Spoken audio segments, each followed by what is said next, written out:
360 में। अमेरिका में corona virus की वैक्सीन की फराहमी, उम्मीद की किरण, मगर अभी कई चैलेंजेस बाकी हैं। क्या हम सोशल मीडिया पर एंटी सोशल होते जा रहे हैं? लाइव परफॉर्मर होते हैं, उनकी एनर्जी जो है वो ऑडियंस में बैठी होती है। और लाहौर का कॉमेडी फेस्ट, आलमी वबा में भी मुस्कुराहटों का मेला रुका नहीं। अमेरिका में हालिया तारीख की सबसे बड़ी वैक्सीनेशन मुहिम का आगाज हो रहा है। कोरोना वायरस के खिलाफ वैक्सीन से लदे ट्रक और जहाज अपनी मंजिल की जानिब रवां दवा हैं। वॉइस ऑफ अमेरिका के वाशिंगटन स्टूडियो से मैं हूं सारा जमान, आप देख रहे हैं व्यू 360। अमेरिका में कोरोना वायरस का फैलाव रोकने के लिए मुल्कगीर पैमाने पर वैक्सीनेशन मुहिम का आगाज हो गया है। अमेरिकी कंपनी फाइजर की बनाई वैक्सीन की मुख्तलिफ रियासतों तक तरसील शुरू हो चुकी है। पीर से बुध के दरमियान कम से कम 636 मराकज़ तक वैक्सीन पहुंचाई जाएगी। हुकाम को तवक्को है कि अगले 24 घंटों के दौरान वैक्सीन के टीके भी लगने शुरू हो जाएंगे। इब्तदाई तौर पर बुजुर्ग अफराद और तिब्बी अमले को वैक्सीन दी जाएगी।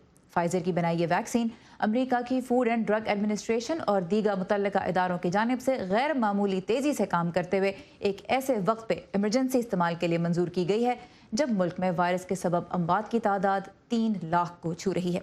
सबा शाह खान आज सबसे पहले बता रही हैं कि वैक्सीन की आमद से एक बहुत बड़ा मरहला तो तय हो गया है, लेकिन वैक्सीन को लोगों तक पहुंचाने की राह में मुश्किलात भी हायल हो सकती हैं। अमेरिकी हुकूमत ने फाइजर के साथ वैक्सीन की 30 करोड़ खुराकों का मुआहदा किया हुआ है।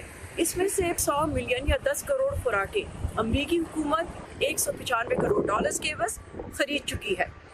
अमेरिका फाइजर से 500 मिलियन इजाफी खुराकों तक हासिल कर सकता है। हम जानते हैं कि फाइजर वैक्सीन 95% मौसर है। 21 दिन के वक्फे से इसकी 2 खुराकें दी जाएंगी। इसके बाद अगला अहम कदम होगा लॉजिस्टिक्स, यानी वैक्सीन की तमाम इलाकों तक फराहमी। वैक्सीन को तमाम अमरीकी रियासतों तक पहुंचाने की जिम्मेदारी ऑपरेशन वार्प स्पीड के तहत अमरीकी फ़ौज की है, लेकिन इसके बाद हर रियासत का अपना महकमा सेहत वैक्सीन से मुताल्लिक़ तमाम तर मनसूबाबंदी का जिम्मेदार है। और फिर कोविड की वजह से बहुत सी अमरीकी रियासतों के पास वसाइल की कमी है। CDC के डायरेक्टर रॉबर्ट रेडफील्ड ने वैक्सीन की फराहमी के लिए वफाक को $6 अरब का तखमीना दिया था, जिसमें से अब तक सिर्फ 20 करोड़ फराहम किए गए हैं। फाइजर की वैक्सीन से मुताल्लिक़ एक बड़ी तशवीश ये है कि ये -80 डिग्री सेंटीग्रेड पर खुश्क बर्फ के केस में भेजी जाएगी, जो 10 दिन दर्जा हरारत बरकरार रख सकता है। एक वैक्सीन केस में 1000 या 5000 खुराकें हैं। इस्तेमाल के लिए वैक्सीन को पिघलाया जाएगा, जिसके बाद इसे 5 दिन के अंदर अंदर इस्तेमाल करना ज़रूरी है। दूसरी तरफ FDA लोगों की आसानी के लिए एक ऐसी मुल्कगीर वेबसाइट भी बनाने में मसरूफ़ है, जिसमें शहरी अपना पता डालकर देख सकते हैं कि करीब तरीन वैक्सीनेशन सेंटर कहाँ है। तब तक लोगों को अपने मकामी हेल्थ डिपार्टमेंट से रुजू करना पड़ेगा। कुछ रियासतों के पास अभी वैक्सीन के लिए मुनासिब कोल्ड स्टोरेज नहीं है, जबकि बाज़ ने वैक्सीन की अपनी ज़रूरत का अंदाज़ा बर वक्त नहीं लगाया। तो वैक्सीन की मंजूरी यकीनन बहुत बड़ा और अहम कदम है, लेकिन लोगों तक वैक्सीन पहुंचाने के रास्ते में कई मुश्किलात आ सकती हैं। ये थी हमारे साथी सबा शाह खान। अब आमतौर पर वैक्सीन की तैयारी और मंजूरी में सालों लग जाते हैं, तो 1 साल से भी कम अरसे में कोरोना वायरस के खिलाफ वैक्सीन की आमद साइंस के मैदान में एक बड़ा कारनामा करार दी जा रही है। लेकिन इसी वजह से वैक्सीन के इस्तेमाल के बारे में लोग तहफ़्फ़ुज़ात का इजहार भी कर रहे हैं। रायमा के बाद जायज़ों में 50% या उससे भी कुछ कम अमरीकियों ने वैक्सीन लेने पर आमादगी का इजहार किया। तिब्बी माहिरीन के मुताबिक कोरोना वायरस को मौसर तौर पर रोकने के लिए 70 से 75% आबादी का वैक्सीन लेना ज़रूरी है। हमने कुछ आम अमरीकियों से पूछा कि वैक्सीन लेने के बारे में वो क्या सोच रहे हैं। मैं उम्मीद करता हूँ कि हर कोई अपनी मुलाजमतों पर वापस जा पाए। इससे मईशत बढ़ेगी और जिंदगी बेहतर हो सकेगी। मैं उम्मीद करता हूं कि हर किसी को वैक्सीन मिले ताकि जल्द अज जल्द जिंदगी मामूल पर आ सके। टू लिटिल पेशेंस तो यही है कि जल्दी से जल्दी मार्केट में आए और हर किसी को वैक्सीन मिले ताकि चीज़ें नॉर्मल पे आए। बिजनेस दोबारा शुरू करें, लोग खुश हों, लोग बाहर जा सकें और मईशत लौट सकें। इस वक्त अमेरिका के अस्पतालों में कोविड-19 के 1 लाख से ज़्यादा मरीज ज़ेर इलाज हैं। तिब्बी अमला कई रियासतों में शदीद दबाव का सामना कर रहा है। हमारे साथ अमेरिकी रियासत वर्जीनिया से वबाई अमराज के माहिर डॉक्टर रशीद छोटानी इस वक्त मौजूद हैं, जो कि रियासत इलिनॉय की हुकूमत को वैक्सीन की फराहमी से मुतल्लिक अमूर पे मुशावरत भी दे रहे हैं। Doctor Chhotani, welcome to View 360। सबसे पहले तो मैं आपसे ये जानना चाहूँगी, एक डॉक्टर के तौर पर यह लम्हा आपके लिए क्या मानी रखता है? شکریہ مجھے پروگرام پہ لینے کا. یہ ایک بہت ہی عظیم یعنی ٹائم ہے, وقت ہے. اس وقت پینڈیمک بڑھتا چلا جا رہا ہے اور اس دوران میں ہمارے پاس نہ صرف ویکسینز ہیں بلکہ تھراپیوٹکس آ گئے ہیں. Scientific Discovery has been incredible. آج تک دنیا کی ہسٹری میں کبھی یہ نہیں ہوا کہ ویکسین یا کوئی بھی countermeasure, medical countermeasure develop ہوا ہو during a pandemic, during a surging pandemic. اور اس وقت بہت ہی بڑی ڈسکوری ہے یہ, اور بہت ہی اچھی بات ہے, بہترین بات ہے کہ ہمارے پاس ایک ایسی چیز موجود ہے جسے ہم یوز کر سکتے ہیں, جس کی ہمیں بہت ضرورت ہے. ٹھیک ہے, اب جو فائزر کی ویکسین ہے اس کو تو ایمرجنسی یوز آتھرائزیشن مل گئی, توقع ہے کہ ماڈرنا کی ویکسین کو بھی یہی آتھرائزیشن مل جائے گی. یہ بتائیے کہ ویکسین کا آنا تو یقیناً ایک بہت بڑی بات ہے, لیکن حقیقتاً پریکٹیکلی کتنی جلدی حالات کا رخ بدل سکتی ہے ویکسین؟ دیکھیں, ویکسین جو ہے وہ اس وقت اگر ماڈرنا کی ویکسین اور فائزر کی ویکسین دونوں دستیاب ہو جاتی ہیں تو مارچ تک ہمارے پاس 150 ملین ڈوسز ہوں گے, جس کا مطلب یہ ہے کہ 75 ملین لوگوں کو ویکسینیٹ کیا جا سکتا ہے. ہرڈ امیونٹی کو لانے کے لیے امریکہ میں اس وقت ہمیں کم از کم 300 ملین لوگوں کو ویکسینیٹ کرنا ہے. تو مارچ تک تو ہم اس لیول پہ پہنچیں گے نہیں کہ جہاں پر ہم سمجھیں کہ ہم بہت ہی کمفرٹیبل ہیں. 21 ملین ہیلتھ کیئر ورکرز ہیں, تقریباً 3 سے 5 ملین سینئرز جو کہ نرسنگ ہومز اور لانگ ٹرم فیسلٹیز میں رہتے ہیں, یہ ہیں. تو ان کو ملا کے تقریباً 25 ملین تو یہ ہو جاتے ہیں. تو اس وقت اگر ہمارے پاس دسمبر میں ویکسین آتا ہے 20 ملین کا, جس کا 20 ملین مطلب 40 ملین ڈوسز کا جو پرامس کیا گیا تھا ماڈرنا اور فائزر نے, اگر وہ آتا ہے اور کوئی گلچز نہیں ہوتی اور کوئی لاجسٹیکل پرابلم نہیں ہوتی, کوئی مینجمنٹ پرابلم نہیں ہوتی اور تمام چیزیں اسموتھلی چلتی ہیں, تو پھر ہم صرف انہی لوگوں کو اس وقت ویکسینیٹ کر سکیں گے. ویکسینیٹ ٹھیک ہے, یعنی ایک فریکشن ہے, یعنی ایک حد تک لوگ ابھی ویکسینیٹ ہو سکیں گے اگلے کچھ مہینوں میں, لیکن عام لوگوں تک یا آبادی کے بڑے حصے تک ویکسین پہنچنے میں کئی مہینے ابھی لگ سکتے ہیں. اور خاص طور پہ ڈوزز کی جو کل مقدار بھی منگوائی گئی ہے وہ بھی سٹیجز میں آئے گی, وہ ایک ساتھ سارے نہیں آ جائیں گے. پر ڈاکٹر صاحب, ویکسین کا اثر تبھی نظر آئے گا جب لوگ ویکسین لیں گے. ہم پاکستان کی مثال لیں تو پولیو کا مرض آج تک ختم نہیں ہو سکا کیونکہ لوگوں کا ویکسین میں بھرپور اعتماد نہیں ہے, سوالات ہیں, ان کے ذہن میں خدشات ہیں. امریکہ میں بھی ہم دیکھ رہے ہیں کہ کرونا وائرس کی ویکسین کے بارے میں لوگ بہت سے خدشات کا اظہار کر رہے ہیں. اعتماد آپ کے خیال میں کیسے پیدا کیا جا سکتا ہے لوگوں میں کہ وہ ویکسین لیں تاکہ وبا کا جو رخ ہے وہ موڑا جا سکے؟ دیکھیں, اس وقت جو تمام ڈیٹا تھا, ماڈرنا نے جو کلینکل ٹرائل کا ڈیٹا تھا وہ 2 دن پہلے پبلکلی سب کے سامنے رکھ دیا کہ بھئی دیکھ لیں یہ انفارمیشن ہے, اور اب کمیٹی بیٹھ رہی ہے, کمیٹی اس پہ ڈیسیجن لے گی. تو ٹرانسپیرنسی ہونا بہت ضروری ہے اور انہوں نے وہ پوری کوشش کی ہے. اس کے بعد کہنا چاہتے تھے آپ نے ماڈرنا کہا, میں صرف ویورز کی کلیئرٹی کے لیے. ٹھیک ہے, فائزر کی ویکسین, نو پرابلم. جی سوری, فائزر. اب ماڈرنا بھی یہی کرے گی, تمام ویکسینز جو بھی آئیں گے وہ یہی کریں گے کیونکہ ایک پریسیڈنٹ سیٹ ہو چکا ہے. لیکن اس وقت ضروری یہ ہے کہ کچھ ایسے لوگ جو کہ انفلوئنسرز ہیں وہ سب سے پہلے ویکسین لگائیں. یہ بڑی اچھی بات ہے کہ president Bush, president Clinton, president Obama اور پریسیڈنٹ الیکٹ بائیڈن نے کہا ہے کہ وہ سب سے پہلے جب ان کی باری آئے گی تو وہ ویکسین لگائیں گے. اگر پریسیڈنٹ ٹرمپ بھی یہ کہتے ہیں تو پھر وہ تمام لوگ جو کہ پریسیڈنٹ ٹرمپ کو فالو کرتے ہیں وہ بھی ویکسین لگائیں گے. تو یہ ایگزامپل ہونا بہت ضروری ہے, ایک پرائم ایگزامپل ہونا بہت ضروری ہے جس سے لوگ ویکسین لگائیں گے. اس وقت ایک ٹرسٹ کا بڑا پرابلم ہے. ٹھیک ہے, اور آپ کا کہنا ہے کہ لیڈرز اگر لگاتے ہیں, اور ہم نے دیکھا کہ اپنی حالیہ ٹویٹ میں تو صدر ٹرمپ نے کہا کہ وہ فی الحال ویکسین کے کینڈیڈیٹ نہیں ہیں. ڈاکٹر صاحب یہ بتائیے گا, آپ نے جیسے ذکر بھی کیا کہ ڈیٹا جو ہے وہ فائزر نے اپنا پبلک کے سامنے رکھا, یہ بھی ہم جانتے ہیں کہ 2 خوراکوں کے بعد کرونا وائرس کے خلاف مدافعت پیدا ہو جاتی ہے, تھوڑے بہت ایکسٹریم سائیڈ ایفیکٹس برٹن میں جب یہ ویکسین استعمال کی گئی ہے تو اس کے سامنے بھی آئے ہیں. کیا کچھ ہے جو ہم نہیں جانتے جس کو جاننا بہت ضروری ہوگا آنے والے دنوں میں؟ تو جو ہے تمام چیزیں آپ نے جو بتائی ہیں بالکل صحیح ہیں. کچھ سائیڈ ایفیکٹس ہوئے, بیلز پالسی ہوئی کچھ لوگوں کو, کچھ اور ایفیکٹس ہوئے, لیکن جو ہے ابھی تک ہمیں یہ نہیں پتا کہ لانگ ٹرم افیکٹس کیا ہوں گے. نمبر 1 وہ بھی کچھ ہو سکتے ہیں ایڈورس افیکٹس جو کہ دیکھے جائیں گے 4 مہینے 6 مہینے 8 مہینے بعد. اس کے علاوہ ہمیں یہ نہیں پتا کہ ویکسین اس وقت کتنی امیونٹی آپ کے اندر برقرار رکھ سکتا ہے. ہمیں یہ پتا ہے کہ اس وقت جو ہے ویکسین کیونکہ 2 ڈوسز میں دیا گیا تو 2 ہفتے تو لگتے ہیں امیونٹی ڈیولپ ہونے میں. پھر اس کے بعد 1 ہفتہ ان کو کچھ 53% ان کی جو ہے امیونٹی رہی, اور اس کے بعد جو ہے سیکنڈ ڈوز لگا اور اس کے بعد 2 ہفتے کے بعد ان کی 95% امیونٹی ہو گئی. تو اس کے بعد ہمیں یہ پتا کرنا ہے کہ یہ امیونٹی کتنے عرصے رہتی ہے, 3 مہینے 4 مہینے 5 مہینے 6 مہینے.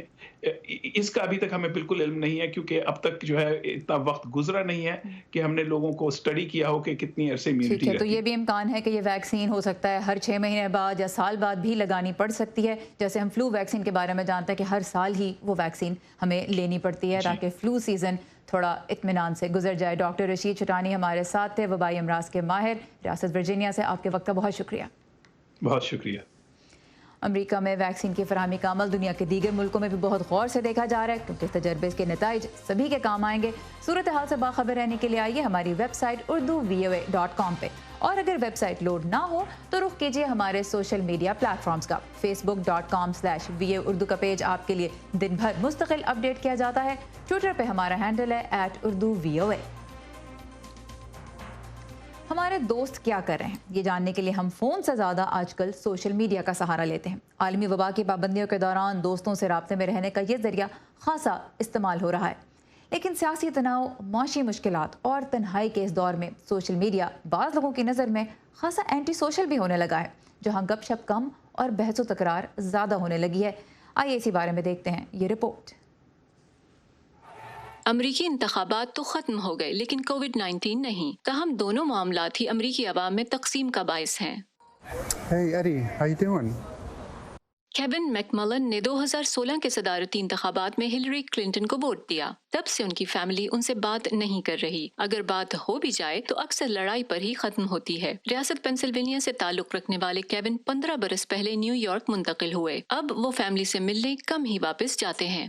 No, I don't only watch CNN. Hold on, I watch Fox News as well, just FYI. между прочим. لیوبوف بورود اور ان کے بھائی یاکوب 4 عشرے قبل روس سے آ کر امریکہ آباد ہوئے. تب جمی کارٹر امریکی صدر تھے. انہوں نے رونلڈ ریگن اور دیگر ریپبلکن صدارتی امیدواروں کو ووٹ دیے. تاہم جارج ڈبلیو بش کے بعد سے جب لیوبوف ڈیموکریٹس کو ووٹ دینے لگیں تو ان کے فیملی سے تعلقات کشیدہ ہو گئے. میں اپنی بہن سے بات نہیں کرتی اور اپنے ایک دوست سے بھی جس سے 25 سال سے دوستی تھی اب بات نہیں کرتی. یہ تکلیف دہ ہے. امریکہ میں بڑھتی ہوئی تقسیم کوئی نئی بات نہیں, تاہم سوشل میڈیا نیٹ ورکس نے بظاہر اسے بڑھاوا دیا اور دوستیوں کو نقصان پہنچایا ہے. میں نے 2008 سے اب تک بہت لوگوں کو فالو کرنا چھوڑ دیا ہے. Shame nation the global epidemic of online hate کی مصنفہ سو شیف کہتی ہے کہ جب کسی موضوع پر اتفاق رائے کرنا ناممکن ہو جائے تو بہترین طریقہ یہ ہے کہ اس فرد کی سوشل میڈیا پوسٹس دیکھنا چھوڑ دی جائیں. نفرت اور تفریق کسی کے لیے بھی اچھی نہیں.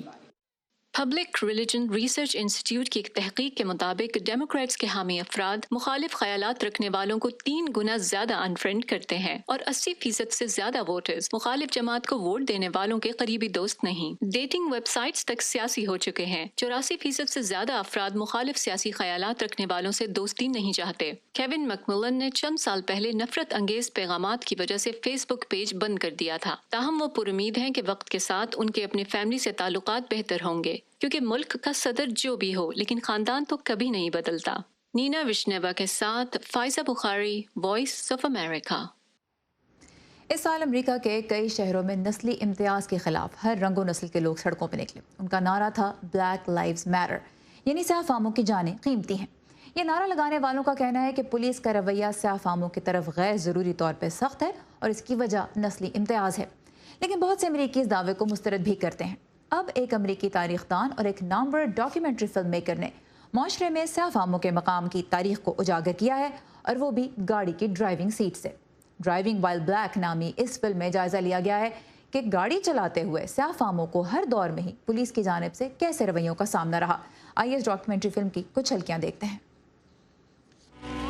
रिक बर्न्स की डॉक्यूमेंट्री ड्राइविंग वाइल ब्लैक उस इम्तियाजी सलूक और तशद्दुद की कहानी है जिसका सामना सियाह फाम अमरीकियों को सड़कों पर ड्राइविंग के दौरान अक्सर रहा है। आज जो हो रहा है उसे समझने के लिए मुझे शिद्दत से महसूस हुआ कि गुलामी के दौर पर नजर डालने की जरूरत थी, क्योंकि ये वो दौर था जब आज़ादी और आज़ादाना घूमने फिरने का हक उन्हें मुयस्सर नहीं था। फिल्म में अमरीकी खाना जंगी से पहले दौर का जिक्र है जब खेतों खलियानों में काम करने वाले सियाह फाम गुलामों की निगरानी और फरार होने वालों को सजा देने के लिए गुलामों को लगाया जाता था। इसमें ऐसे गुलाम पकड़ने वालों को दिखाया गया है जो उन सफ़ेद फाम नस्ल परस्तों और बाज़ मकामी पुलिस ओहदेदारों की इब्तिदाई शक्ल थे और जिन्होंने 1920 से 1960 की दहाइयों के दौरान सियाह फाम मोटर ड्राइवरों को निशाना बनाया। Liberty is locomotion. ये एक तरह से खुद मुख्तारी थी। बस के पिछले मखसूस हिस्से में बैठने की बजाय गाड़ी में बैठे जब और जहां जाना चाहा चले गए, लेकिन इसके साथ बहुत से चैलेंजेस भी थे। बहुत सी ऐसी जगहें जहां जाना नागुज़ेर होता था और जहां उन सयाह फाम अफराद की इस आज़ादी को परेशानी और नागवारी से देखा गया, वहां बहुत से सफ़ेद फामों ने उन्हें रोकने की कोशिश की। सियाह फाम ड्राइवर्स के लिए खास तौर पर रातें बहुत भारी थी। So one of the hazards of driving was encountering people. Driving करने का एक खतरा उन लोगों से सामना था जो आपकी दरख्तों से घिरे मखसूस इलाकों में मौजूदगी को पसंद नहीं करते थे। घने दरख्त गले का फंदा थे जहां आपको हिरासा किया जा सकता या मार दिया जाता। How do you navigate the segregated highways of America? ऐसे नस्ली इम्तियाज की मौजूदगी में बतौर एक सियाह फाम अमरीकी आप ऐसी शाहराहों पर कैसे सफर करते? मसलन अगर आपकी बेटी को बाथरूम जाना हो या गाड़ी में पेट्रोल डलवाना हो, कोई मेडिकल इमरजेंसी हो जाए, आप कहाँ सोते, कहाँ से खाते या अपने बाल बनवाते? 1936 में महकमे डाक के एक कासिद विक्टर ह्यूगो ग्रीन ने ऐसी तमाम जगहों की निशानदही करके अमेरिका भर के सियाह फाम कारोबारों को एक नक्शे की शक्ल में शाया किया। रिक बर्न्स के मुताबिक अमरीकी हाईवेज की तौसीह से अमरीकी सियाह फाम ड्राइवर्स को तहफ़्फ़ुज़ के अलावा रियासती और मकामी मुतबादिल रास्ते मुयस्सर आए। ताहम ये फिल्म उजागर करती है कि अब तक सियाह फाम ड्राइवर्स को सिनफी इम्तियाज़ और पुलिस की तरफ से रोके जाने का ज़्यादा सामना है। And so people want to say, what is this thing? Structural racism, systemic racism. तो अगर लोग कहना चाहें कि ये इंतजामी नस्ल परस्ती क्या है जिसे बज़ाहिर नापना आसान नहीं लगता, ये एक तजरीदी तस्वुर नहीं बल्कि हकीकत है। पेनीलोपे फूलो की रिपोर्ट के साथ Nilufar Mughal, voice of America. अब चलते हैं पाकिस्तान, जहां गाड़ियों के स्मगल शुदा सामान की सबसे बड़ी मार्केट पेशावर में है और दूसरी कोयटा के वस्त में। सरहदों और अहम शाहराहों पर कस्टम हुक्काम की कार्रवाइयों से स्मगलिंग में कमी आई है, लेकिन कोयटा से मुर्तज़ा ज़ाहिरी आज बता रहे हैं कि कारोबार करने वाले स्मगलिंग पे इस क्रैकडाउन से नाखुश हैं। कोयटा के वस्त में वाक़े ये पाकिस्तान में स्मगल शुदा गाड़ियों के पुर्जाजात की दूसरी बड़ी मार्केट है। दुकानदारों के मुताबिक ये सामान जापान समेत दीगर ममालिक से अफगानिस्तान के इलाके वेश मंडी पहुंचता है, जहां से ये पाक अफगान सरहद के गैर रवायती रास्तों से कोयटा मुंतकिल किया जाता है। इस मार्केट में आने वाले ग्राहक मजबूती और पायदारी की वजह से गाड़ियों के स्मगल शुदा पुर्जाजात को पाकिस्तानी स्पेयर पार्ट्स पर तरजीह देते हैं। गाड़ियों की जो सारे सामान है, अभी इंजन से लेकर शाक तक, इसे तक, जितने भी पार्ट्स है वो सारे इधर ही आते हैं। कीमत में भी ज़्यादा फ़र्क है। पाकिस्तानी चीज़ जो है ना वो महंगा भी है और वो कमज़ोर भी है। ये लोग यहाँ पर जो हम लोग गाहक आते हैं वो पाकिस्तानी चीज़ नहीं मांगते, वो कहते हैं कि बॉर्डर का चीज़ मुझे दे दो। पाकिस्तान में कस्टम हुकाम ने गुज़श्ता 2 माह के दौरान 1800 कार्रवाइयों में 2 अरब रुपए का स्मगल शुदा सामान कब्जे में लिया है, जिसके बाद गाड़ियों की मुरम्मत के लिए गैर मुल्की पुर्जे मिलने मुश्किल हो गए हैं। इससे गाहक ही नहीं मैकेनिक भी नाखुश हैं। जैसे ये ओरिजिनल गाड़ी आ जाती है जिसको हम बनाने के लिए खड़ी करते हैं, तो जो ओरिजिनल सामान है वो जो है मतलब सही नहीं मिलता है, तो काबली सामान हम लोग लाकर फिट करते हैं। तो काबली सामान आता था वो हमारे लिए बहुत फ़ायदेमंद था, तो हम गाड़ियों में फ़िट करते थे और टाइम की भी बचत थी और चीज़ भी अच्छी बन जाती थी। कानून नाफिज करने वाले इदारों की कार्रवाइयों के नतीजे में पाक ईरान सरहद पर पेट्रोल और डीजल की स्मगलिंग और पाक अफगान सरहद से गाड़ियों के पुर्जाजात की स्मगलिंग में नुमाया कमी आई है, मगर कारोबार करने वाले इससे खासे नाखुश हैं। जो बलूचिस्तान का इलाका है या सारा हमारा जो कबायली इजलात है, सारा इसी तरह सिस्टम कारोबार के लिहाज से अगर आप देख लिया जाए, उधर डीजल के कारोबार है वो भी रास्ते हमारे साथ बंद किए हुए हैं, या अगर ये हमारा पर्जापाट है, सादा सीधा सामान है, ये गाड़ी के पार्ट्स है, इस पर भी हम लोगों को पाबंदी है, क्या नहीं ला सकते हो।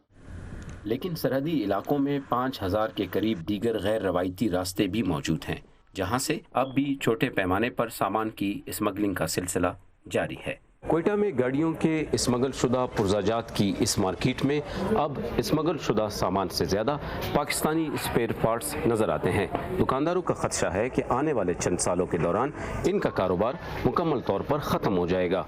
Murtaza Zehri, Voice of America, Quetta.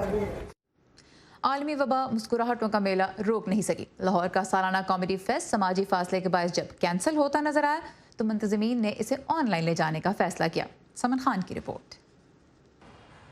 अदबी और सकाफती मेले जैसे शायकीन से सजते हैं, उसी तरह सालाना फेस्टिवल्स की मकबूलियत भी लोगों की आमद के दम से ही बढ़ती है। लेकिन साल 2020 ने लाहौर शहर में बड़े और दरमियाने दर्जे पर मुनक्किद होने वाली तमाम सरगर्मियों को मुतासर किया है।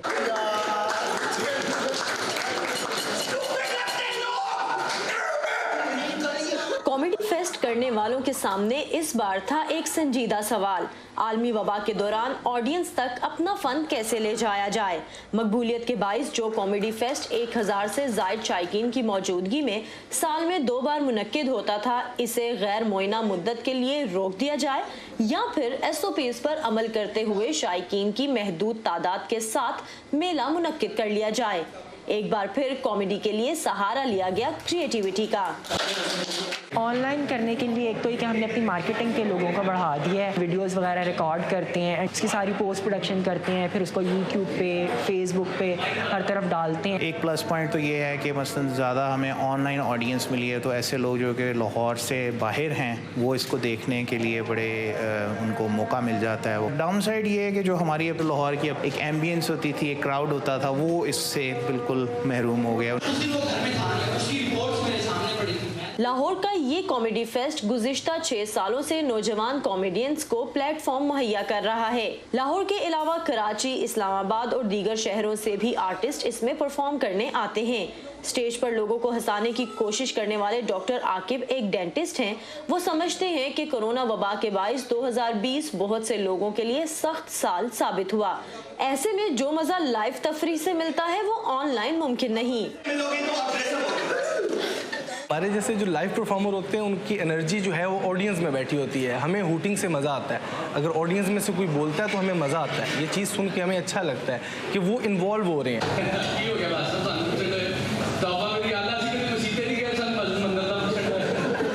लेकिन बाज़ कॉमेडियंस की नज़र में ऑनलाइन परफॉर्मेंस की वजह से उनका काम ऐसे लोगों तक भी पहुंच सकता है जिन्हें कभी लाइव शो देखने का इत्तेफाक नहीं हुआ।